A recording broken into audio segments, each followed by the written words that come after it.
Welcome to Cheat Sheet Tales, where secrets slip, lies unravel, and the truth always has a twist. Real stories, raw confessions, shocking betrayals. Drop a comment if you've ever caught a red flag too late. Now let's get into today's tale. One evening, my partner discovered the hotel receipts in my car. He looked at me with a blank face, but his hands were clenched. "You lied so easily," he said, almost to himself. I couldn't deny it. He turned and walked away. But before he left, he paused and said, "You'll regret what comes next." I'm 42. My name is Shay. I live in Savannah, Georgia. I've been married to Dylan for 17 years. We have 2 kids, one in middle school, one about to start high school. I used to think we had a good life. Normal, at least. We had our routines. He worked in IT. I worked part-time as a dental office receptionist. We weren't rich, but we were stable. But somewhere in the last few years, the connection between us faded. Dylan stopped laughing, stopped touching me. We barely spoke, unless it was about the kids or the bills. He started staying in the garage longer after work, sometimes until bedtime. I'd ask him what was wrong, and he'd just say he was tired, always tired. At first, I tried to fix it. I made his favorite meals, tried to initiate sex, tried to talk. But every attempt felt like I was begging. Eventually, I gave up. We became roommates who co-parented well. That was it. Then 6 months ago, I met Reed. Reed works in the same building, down the hall from my office. He'd always been flirty, even when I wasn't interested. But one day, I was venting about Dylan while getting coffee, and he listened. He actually looked me in the eye, asked questions, smiled. I didn't realize how badly I needed that. I didn't even recognize how touch-starved I was until he brushed his hand against mine. It lit something in me that had been asleep for years. We started having lunch together, then texting, then flirting turned into something physical. It started with a kiss in the parking lot. I didn't stop it. I should have, but I didn't. From there, it spiraled fast. We'd meet at cheap hotels during the day. I'd say I was running errands or filling in for someone at work. Sometimes I told Dylan I was picking up an extra shift. Other times I said I needed alone time. He never questioned it. He trusted me completely. I know how bad this sounds. I know there's no excuse, but I told myself I deserved to feel wanted. That it was harmless, because it didn't mean anything. That it wasn't about love. That I was just filling a void. I thought I was being smart. I paid in cash. I deleted messages. I kept the burner phone in my gym bag. But one night I got lazy. We were rushing out of the hotel because Reed had a conference call. I crumpled up the receipt and tossed it in the glove box of my car, thinking I'd throw it away later. I forgot about it. Then it happened again. A week later. And again. I told myself it didn't matter, that Dylan never looked in my car. I was wrong. One Thursday evening, I went to pick up Chinese food. I came home and Dylan was standing outside, by my car. The sun was almost down and the porch light hadn't come on yet. He was holding something in his hand. I saw the papers before I even got out of the car. I knew instantly what they were. My stomach dropped. I felt dizzy. I thought, maybe I could lie. Maybe I could say they weren't mine. But then I saw his face. He didn't yell. He didn't ask questions. He just looked at me with this dead expression, like he was looking through me. "You lied so easily," he said. His voice was flat, quiet, like he wasn't even angry, just stunned. He said it more to himself than to me, like he had to say it out loud to believe it. I didn't say anything. My mouth opened, but no sound came out. He stared at me for another few seconds. His fists were clenched. Then he shook his head, turned away, and walked toward the house. Halfway up the porch steps, he stopped. He didn't turn around. He just said, "You'll regret what comes next." Then he walked inside. He didn't sleep in our bed that night. He didn't even come upstairs. The next morning, he took the kids to school without saying a word to me. When I tried to talk to him, he just walked past me. That was 4 days ago. and everything since then has been falling apart. That night, after the kids were asleep, I sat on the couch in the dark, waiting for him to come out of the garage. I kept rehearsing what I'd say. I thought maybe I could explain how lonely I'd felt, how it wasn't about love, how I didn't mean to hurt him. But Dylan didn't come in. I finally opened the door to the garage around midnight. He was sleeping, out there, on the pull-out cot we kept for his cousin, who visits every Christmas. The space heater was on, and he had a blanket over him. His phone was face down on the workbench next to a half-finished bottle of Jack Daniels. I just stood there, unsure of what to say. He didn't look at me. He didn't even pretend to be asleep. He just said, "Go back inside." I wanted to scream, to cry, to throw myself at him and beg, but I didn't. I shut the door and went upstairs. The next day, he was gone before I woke up. And when he came home that evening, he didn't speak a word. We sat at the dinner table with the kids while he chewed silently. He smiled at them. He asked about their schoolwork. He passed the ketchup when our son asked, but he never looked at me. I tried to act normal, like everything was fine, like we weren't teetering on the edge of something that couldn't be fixed. Then that night, he dropped the bomb. We were in the kitchen and he quietly said, "I told your sister." My heart stopped. "You what?" I called her, told her everything, about the hotel receipts, about Reed.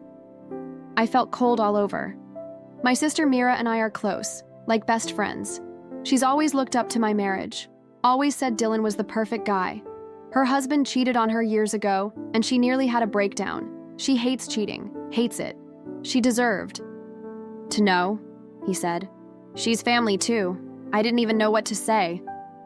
I stood there with my mouth open while he poured himself a glass of water, like we were talking about the weather. Then he added, "I also told your mother. I figured you'd want someone to talk to after I file." I grabbed the counter to steady myself. "You're filing?" He looked at me, eyes sharp. "What did you think I was going to do? Forgive you?" I wanted to say yes. I wanted to scream yes. Beg him to consider therapy, anything. But I just said, "Please, Dylan." He held up a hand. "No, you don't get to please me. You don't get to cry your way out of this." I felt something break in me right then. Like the final wall I'd been holding up, crashed down. The next day, Mira called. She didn't yell. She didn't even sound angry.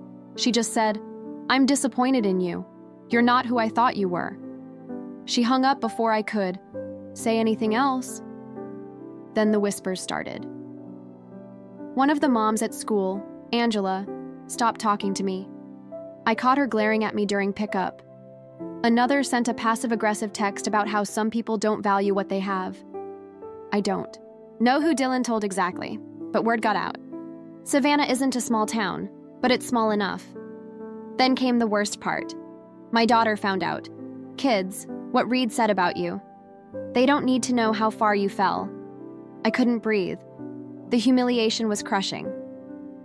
That weekend, Dylan packed up half the garage. He didn't speak to me, not even when I stood on the steps, watching him load boxes into his truck. He was calm, focused, like someone who had made peace with a decision and just wanted to be done. The kids weren't home. He made sure of that. I tried to stop him. "Please, Dylan, please, just talk to me." He didn't even look at me. He got in this truck, slammed the door, and drove off. That night, our son asked where he was. I lied again, said he was working late. I could see in his eyes that he didn't believe me. No one did anymore. A few days later, Mira texted me. "You should probably know Reed seeing someone else now. Her name is Noelle. She works at the gym where Dylan used to go." I nearly dropped my phone. Noelle. The same Noelle from the screenshots. That's when it clicked.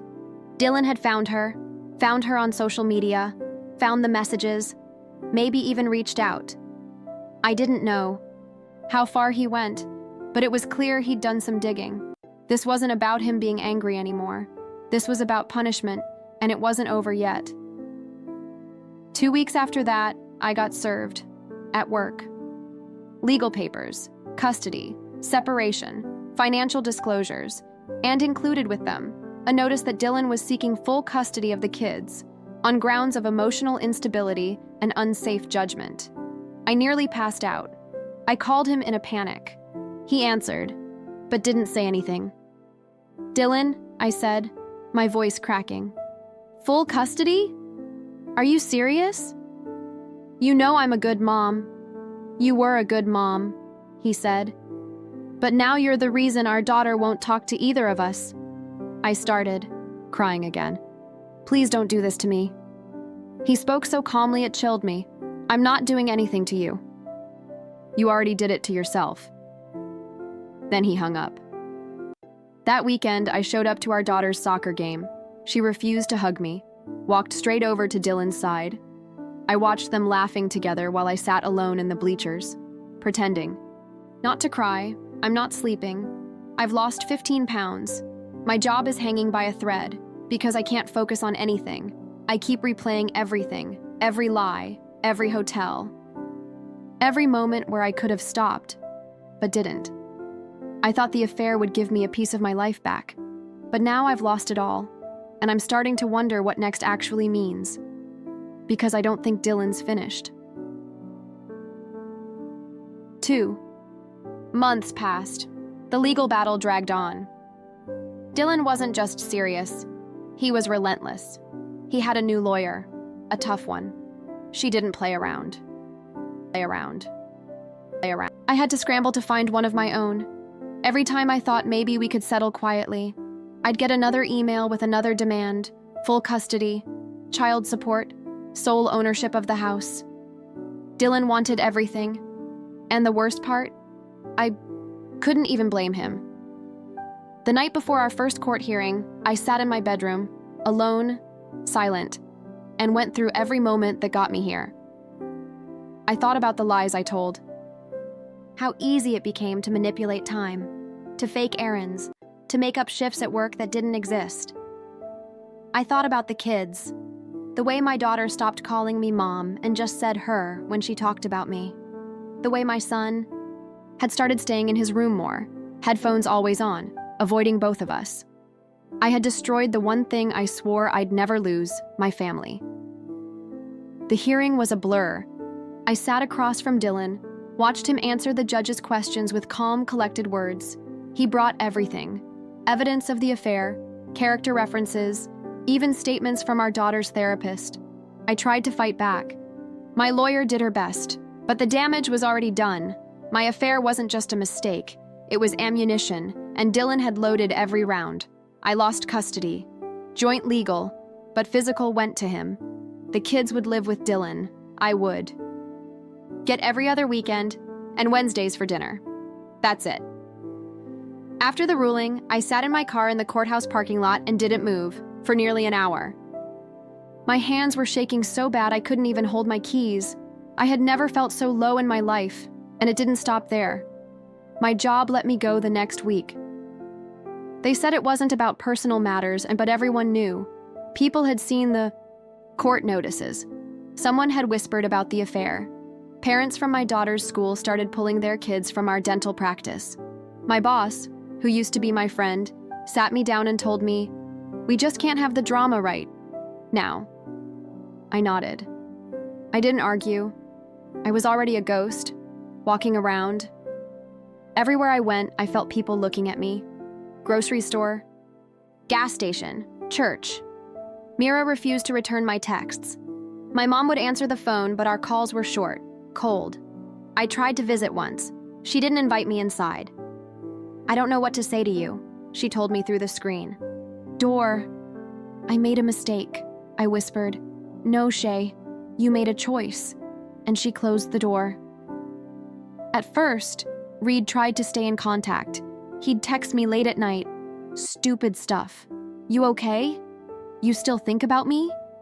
But after I lost my job, after everything came crashing down, I stopped answering. Eventually, he stopped trying. One night, I saw a picture of him and Noelle on Facebook, on a boat, smiling, looking free, and I realized he never lost anything. Not like I did. He moved on. I was the one left in the wreckage, I went to therapy. After that, not because I wanted to fix things, because I was scared of myself. I couldn't eat. Couldn't get out of bed. The silence of the house when the kids were gone was unbearable. On my worst night, I stood in the bathroom, staring at a bottle of sleeping pills, wondering how many it would take to just go quiet. But I didn't do it. Not because I was brave. Because my daughter texted me that night. Dad said I have to come to dinner tomorrow. Don't make it weird. She didn't say she missed me. She didn't say she loved me, but she reached out, and that was enough to keep me breathing. It's been 9 months now. I rent a 1-bedroom apartment across town. It's quiet. Too quiet. I keep the kids' pictures on my fridge, like some kind of shrine to the life I used to have. I still see them, of course. My son is warming back up to me. He even asked if we could go to the movies last week. My daughter is different. She barely speaks. She doesn't hug me anymore. She checks the time constantly when we're together, like she's counting down until she can leave. I don't blame her. She used to look at me like I was her hero. Now I'm the reason her parents aren't together, the reason her house is split, the reason she stopped believing in love. I've lost their trust. Dylan doesn't speak to me unless it's about the kids, and even then, it's short, cold.